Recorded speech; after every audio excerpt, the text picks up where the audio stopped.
নমস্কার বন্ধুরা, welcome back to my channel Champa Rannaghar. আজ আমি আপনাদের সঙ্গে শেয়ার করব বেগুনের একদম ইউনিক আর দুর্দান্ত রেসিপি। খুবই কম তেল মশলায় আজকের এই বেগুনের রেসিপিটি আমি আপনাদেরকে তৈরি করে দেখাবো। গরম ধোঁয়া ওঠা ভাতে এই বেগুনের রেসিপি থাকলে একতলা ভাত কিন্তু অনায়াসে খাওয়া যায়। তাহলে চলুন বন্ধুরা, দেখে নিই আমার আজকের এই ইউনিক আর একদম নতুন বেগুনের রেসিপিটি। এই বেগুনের রেসিপিটি বানানোর জন্য এখানে দুটো আমি বেগুন নিয়ে নিয়েছি, আর বেগুনগুলো আগে থেকে ধুয়ে নিয়েছি। এখন আমি বেগুনগুলো কিভাবে কাটতে হবে সেই প্রসেসটা দেখিয়ে দেবো। একটা ছুরি নিয়ে নিয়েছি, আর ছুরি নিয়ে প্রথমে বেগুনের পেছন দিকটা ঠিক এই রকমভাবে একটু ছাল কেটে নিতে হবে। প্লিজ বন্ধুরা, প্রথম থেকে শেষ পর্যন্ত ভিডিওটি দেখবেন, আর অবশ্যই কমেন্ট করে জানাবেন যে ভিডিওটি আপনাদের কেমন লাগলো। একটুখানি এরকম কেটে নিলাম। এখন এই রকমভাবে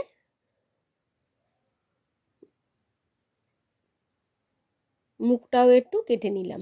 দুটো বেগুনেরই এইরকমভাবে আমি কেটে নেব। দেখুন, খুব পাতলাভাবে, মানে যাতে বেগুনটা মাটিতে মানে নিচে বসে সেই রকমভাবে আমি কেটে নিলাম। আর মুখটাও একটুখানি করে কেটে নেব।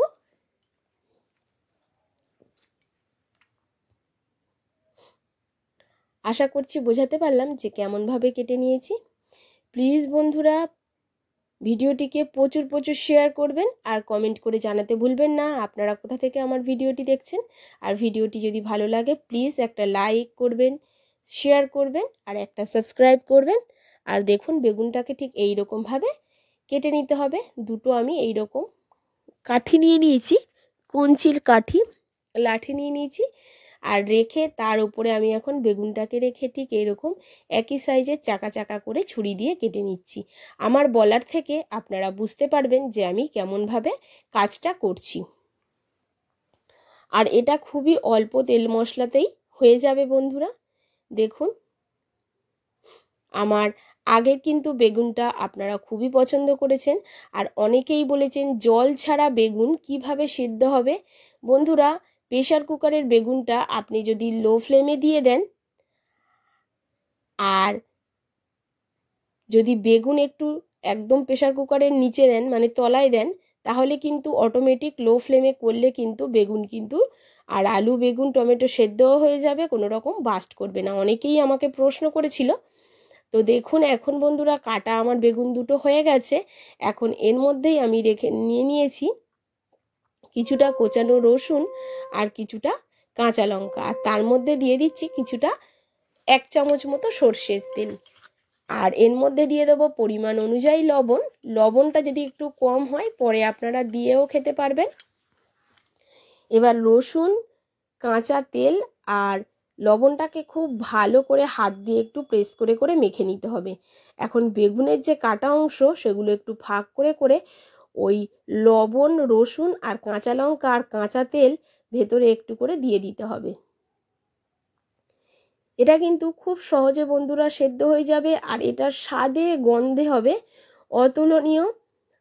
প্রত্যেকটা বেগুনের ভাগে ভাগে রসুন, কাঁচা লঙ্কা আমি দিয়ে দেওয়ার পর এর মধ্যে আমি একটু দিয়ে দেবো ধনেপাতা কুচি। অবশ্যই এখানে ধনেপাতা কুচিটা একটু বেশি পরিমাণে দেবেন। দেখুন যেভাবে আমি দিয়ে দিচ্ছি।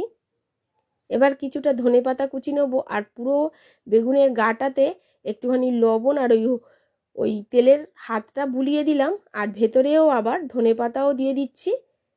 দেখতেই পাচ্ছেন কিভাবে করছি কাজটা। প্রত্যেকটা ফাঁকে ফাঁকে কিন্তু ধনেপাতা, রসুন, কাঁচা লঙ্কা, তেল, লবণ দিয়ে দিতে হবে, আর গাটাতেও একটু তেল আর লবণ মাখিয়ে রাখতে হবে। হাতে দিয়ে সামান্য একটু মাখিয়ে দিলেই হবে। এখন একটা থালা নিয়েছি, আর থালাতে আগে থেকে একটু সর্ষের তেল বুলিয়ে রেখেছি। এখন বেগুন দুটোকে এই সর্ষের তেল এই থালার মধ্যে নিয়ে নেব। আশা করছি বুঝতে পারছেন কেমনভাবে করলাম। দুটো বেগুনই আমার একদম রেডি হয়ে গেছে একই প্রসেসে। এখন একটা কড়া বসিয়ে নিয়েছি, আর কড়ার মধ্যে দিয়ে দিচ্ছি কিছুটা লবণ। লবণটাকে খুব ভালো করে চারিদিকে ছড়িয়ে দেবো কড়ার মধ্যে। এইরকমভাবে কোনোদিন কি আপনারা বেগুন রান্না করে খেয়েছেন বন্ধুরা? একবার আমার কথা শুনে এইরকমভাবে বেগুনটাকে রান্না করে খেয়ে দেখবেন, আর আমাকে কমেন্ট করে জানাতে ভুলবেন না যে কেমন লেগেছিল। আর খুব বেশি বেগুনটা হতে কিন্তু একদমই সময় লাগবে না।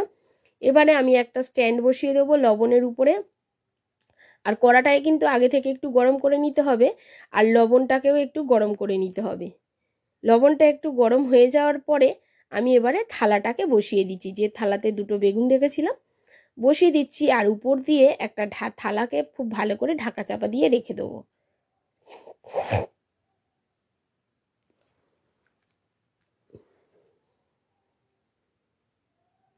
দেখুন বন্ধুরা, কেমনভাবে ওপর দিয়ে কোনো দিক দিয়ে যেন হাওয়া পাস না হয়।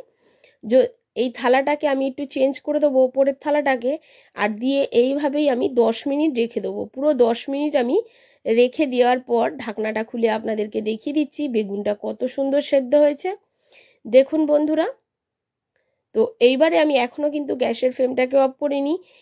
এইরকমভাবে আরও কিছুক্ষণ ঢাকা দিয়ে আমি রেখে দেবো প্রায় 10 মিনিট মতো। এই সময় গ্যাসের ফ্লেমটাকে অফ করে দিয়ে 10 মিনিট আমি রেখে দিয়েছিলাম, আর 10 মিনিট পরে দেখুন থালাটা তুলে নিয়েছি। দেখুন একদম কতটা সুন্দর সেদ্ধ হয়েছে, পুরো মাখনের মতো হয়ে গেছে বন্ধুরা। আপনাদেরকে একটু দেখাচ্ছি কত সুন্দর সেদ্ধ হয়ে গেছে। এই রকমভাবে আপনারা রুটি দিয়েও এটাকে খেতে পারেন, খুবই সুন্দর লাগবে। তাছাড়াও আপনারা এটাকে মেখেও খেতে পারেন। তো এখন গরম, সেজন্য মাখাটা আর আমি দেখালাম না। আপনারা চাইলে এটাকে হাতে মেখে খেতে পারেন একটু কাঁচা সর্ষের তেল